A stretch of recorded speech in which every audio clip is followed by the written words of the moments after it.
Otep à tous, bien-aimés frères et sœurs. À toute chose, malheur est bon.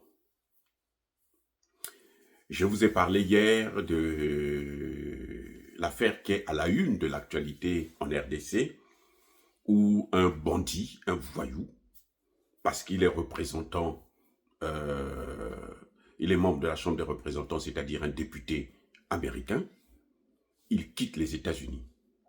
Il va à la présidence congolaise, rencontrer le président Tshisekedi en tant qu'envoyé spécial du président Donald Trump. Incroyable. C'est-à-dire que je ne sais pas si ce type-là ne va pas être poursuivi ici, aux États-Unis. En principe, il devrait être poursuivi. Parce que c'est ça qu'on appelle usurpation de titre. Je reprends. On appelle ça, là, en matière de droit, là, usurpation de titre. Il est allé de son propre chef, payé visiblement par Paul Kagame, et il est allé se présenter comme étant l'envoyé spécial de Donald Trump. Alors que le vrai envoyé spécial de Donald Trump, là, il va arriver bientôt. Pour être envoyé spécial d'un président aux États-Unis, il faut passer par le Sénat américain. C'est-à-dire que le président vous nomme et le Sénat doit valider, comme pour les secrétaires d'État, c'est-à-dire les ministres. Tous les ministres sont validés. Vous voyez? Donc lui, il n'a jamais été connu comme étant envoyé spécial. Au ministère des Affaires étrangères ici, ce qu'on appelle le secrétariat d'État américain, il n'est pas connu comme étant envoyé spécial. Et ce monsieur, c'est un bandit, c'est un brigand. Je dis, hein, je pèse mes mots, c'est un bandit, c'est un brigand. C'est un ancien militaire, un soldat américain, qui a été viré de l'armée à cause du mauvais comportement. Vous comprenez? Ça dit que c'est incroyable. Il a été viré de l'armée à cause du mauvais comportement. Ce monsieur a été chassé de son église parce qu'il courait après toutes les filles qu'il voit rencontrer. Il a multiplié, il a trompé sa femme à plusieurs reprises avec les femmes de l'église. Au point où l'église a dit, ne viens plus prier ici, va prier ailleurs. Parce que toi, tu n'es pas sérieux. Aujourd'hui, c'est maintenant l'ambassade des États-Unis qui se désolidarise. L'ambassade des États-Unis en RDC a dit, moi, nous, ambassade, nous, secrétariat d'État américain, parce que l'ambassade représente l'État américain, nous, Donald Trump, nous ne reconnaissons pas cet individu. Ce qu'il est venu faire là-bas au Congo, là, ça ne nous regarde pas. Nous ne sommes pas engagés à ça. Ce qui est pire, c'est qu'il ne connaît même pas l'histoire du Congo. Il dit que le Congo était dans le Rwanda.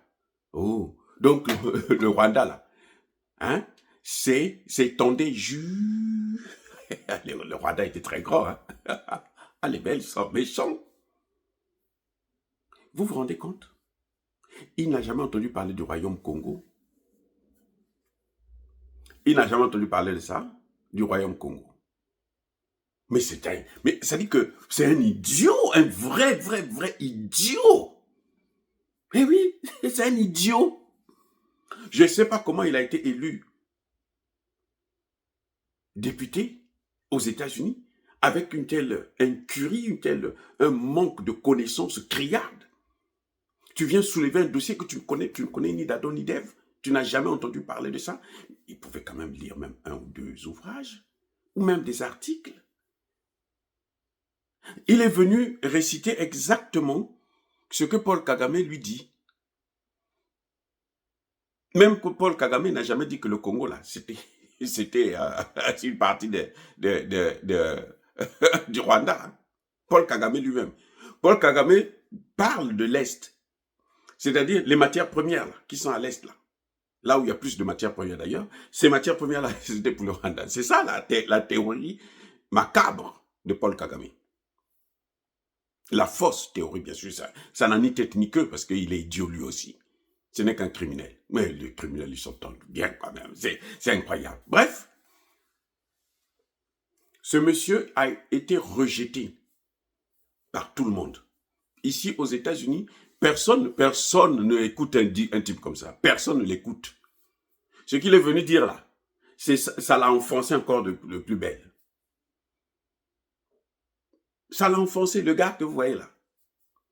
Ce Jackson Roney, un vulgaire voyou, un bandit de grand chemin,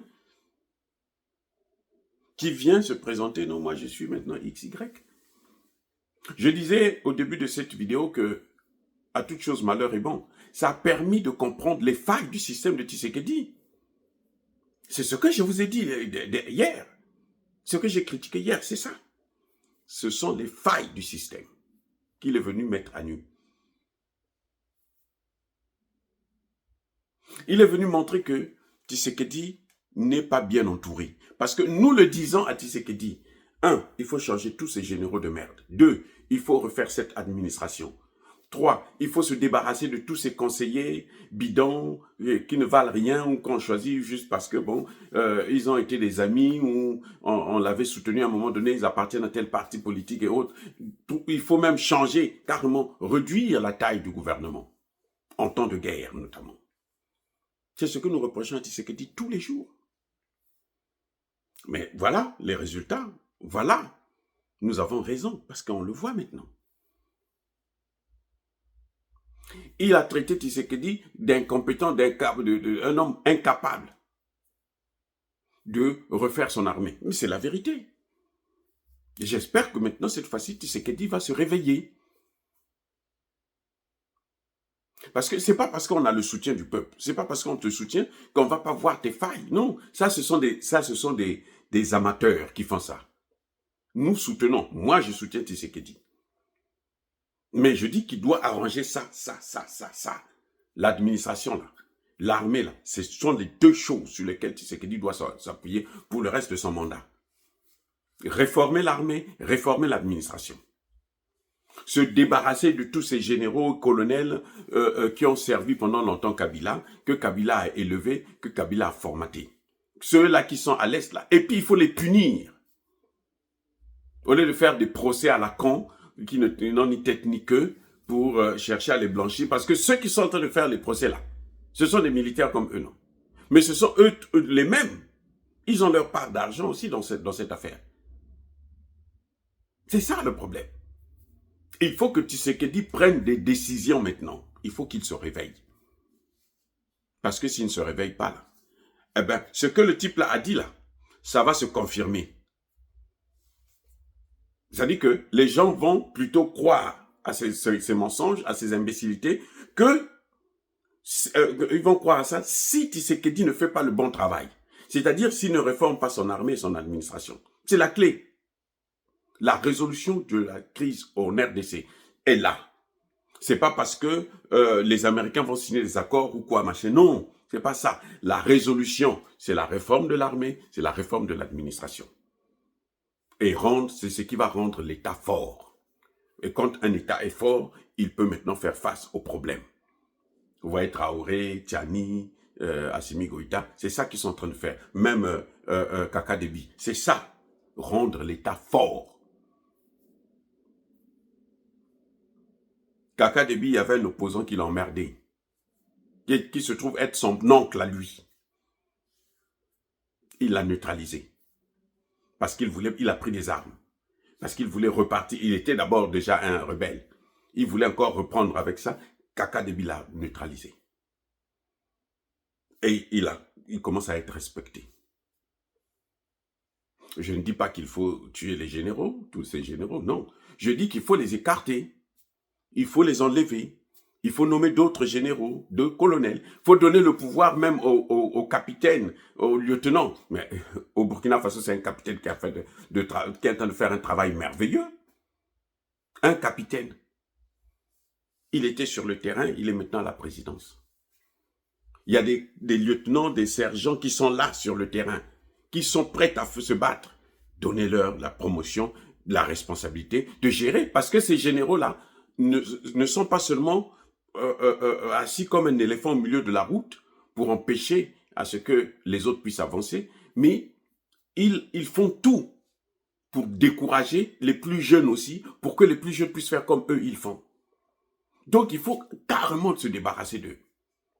C'est ça l'avantage de ce que Roni a dit. Mais ça, si Tshisekedi ne prend pas ses responsabilités, cette thèse-là va commencer à se développer et s'installer. Pour qu'elle s'arrête, il faut que Tshisekedi montre qu'il est capable de gérer les hommes.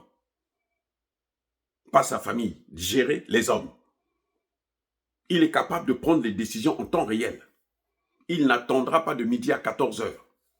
Il ne va pas lésimer sur les moyens pour mettre de l'ordre dans son armée et dans son administration. Ce sont les deux choses qui sont au cœur de l'échec du Congo face à un petit Rwanda qui ne voit absolument rien. Les amis, soyez bénis, abondamment bénis par le Dieu des Kémites, par nos ancêtres fragilisés, mais que tous ceux qui persécutent le continent africain, le pillent et le déstabilisent, qu'ils soient noirs, blancs, chinois, arabes, juifs, indiens, qui qu'ils soient punis, maudits, foudroyés, neutralisés, écrasés, effacés par le Dieu des Kémites et par nos ancêtres fragilisés. Vive l'Afrique éternelle, j'ai dit et j'assume.